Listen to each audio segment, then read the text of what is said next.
ভারত এক বিশাল দেশ, এক বিস্ময়কর ভাষার মোজাইক। এখানে ভাষার প্রতিটি ধাপে লুকিয়ে রয়েছে হাজার বছরের ইতিহাস, সংস্কৃতি আর সভ্যতার গল্প। আজকের এই ভিডিওতে আমরা জানব ভারতের বিভিন্ন ভাষার ইতিহাস ও বিবর্তন। প্রাচীন ভাষার সূচনা।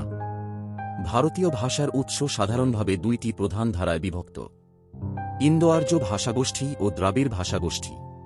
আরও রয়েছে অস্ট্রোএশিয়াটিক ও টিবেটোবর্মী ভাষাগোষ্ঠীর ছোট ছোট শাখা। ইন্দো আর্য ভাষাগুলি এসেছে উত্তর পশ্চিম থেকে প্রবাহিত হয়ে ভারতের উত্তর ও মধ্যভাগে বিস্তার লাভ করে।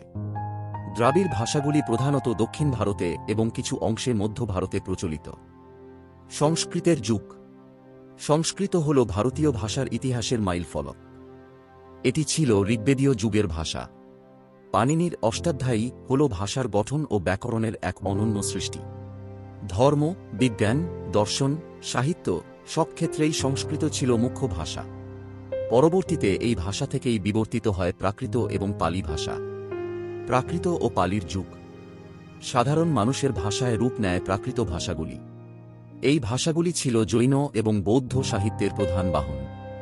পালি ভাষায় লেখা হয় বুদ্ধের উপদেশ। এই ভাষাগুলি থেকে ধীরে ধীরে গড়ে ওঠে আধুনিক ভারতীয় ভাষার মূল ভিত্তি। মধ্যযুগীয় বিবর্তন। অষ্টম থেকে 13 শতক এই সময় অপভ্রংশ ভাষা উদ্ভব হয়। অপভ্রংশ থেকেই গড়ে ওঠে হিন্দি, উর্দু, বাংলা, অসমিয়া, ওড়িয়া, মৈথিলি প্রভৃতি ভাষা। একই সময় দক্ষিণ ভারতে উন্নতি করে তামিল, তেলুগু, কন্নড়, মালয়ালম। তামিল ভাষা পৃথিবীর প্রাচীনতম জীবিত ভাষাগুলির অন্যতম। মধ্যযুগে আরবি ফার্সি ভাষার প্রভাবও ভারতীয় ভাষার উপর পড়ে, বিশেষ করে উর্দু এবং হিন্দি ভাষার শব্দভাণ্ডারে।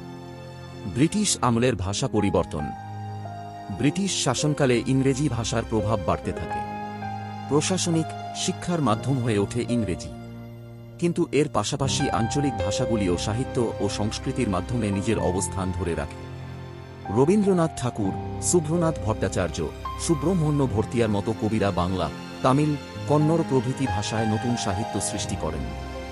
স্বাধীনতার পর ভারতীয় ভাষার চিত্র। ভারতীয় সংবিধানের অষ্টম তফসিলে বর্তমানে রয়েছে 22টি সরকার স্বীকৃত ভাষা। ভারতবর্ষে কথ্য ভাষার সংখ্যা 122টির বেশি। উপভাষা মিলিয়ে সংখ্যাটা দাঁড়ায় প্রায় 1900 এর বেশি। ভারতের ভাষাগত বৈচিত্র্য এই দেশের সাংস্কৃতিক ঐক্যের সবচেয়ে বড় প্রমাণ। সংবিধান বলছে ভারত কোনো এক রাষ্ট্রভাষার উপর নির্ভর করবে না। ভাষাগত বৈচিত্র্যের মধ্য দিয়েই গড়ে উঠবে জাতীয় ঐক্য। বর্তমানে ইংরেজি ও হিন্দি দেশের প্রধান সংযোগকারী ভাষা হলেও প্রতিটি রাজ্যের নিজস্ব ভাষা সাংস্কৃতিক চেতনার মূল অংশ। বাংলা, তামিল, তেলুগু, গুজরাতি, মারাঠি, পাঞ্জাবি, কন্নড় এগুলি বিশ্বজুড়ে ভারতীয় সংস্কৃতির প্রতিনিধিত্ব করছে। প্রযুক্তি, সাহিত্য, চলচ্চিত্র, সামাজিক যোগাযোগ মাধ্যম সব জায়গাতেই ভারতীয় ভাষার নবজাগরণ চলছে। এআই এবং প্রযুক্তির মাধ্যমে machine translation, voice to text এই প্রযুক্তিগুলি আবার নতুন করে ভাষার বিস্তার ঘটাচ্ছে। বন্ধুরা, ভারতীয় ভাষার ইতিহাস কেবল শব্দের নয়, এটা সভ্যতার ইতিহাস, মানুষের ভাবের প্রকাশের ইতিহাস এবং সাংস্কৃতিক বিকাশের ইতিহাস। ভাষাই জাতির আত্মার বাহন, এই সত্য প্রমাণ করেছে ভারতের ভাষার বিবর্তন। এই বৈচিত্র্য আমাদের শক্তি, ঐক্য আমাদের ভবিষ্যৎ। যদি আপনি ভারতের এই ভাষাগত গৌরবময় ইতিহাস জানতে ভালোবাসেন, ভিডিওটি লাইক দিন, শেয়ার করুন এবং চ্যানেলটি সাবস্ক্রাইব করুন।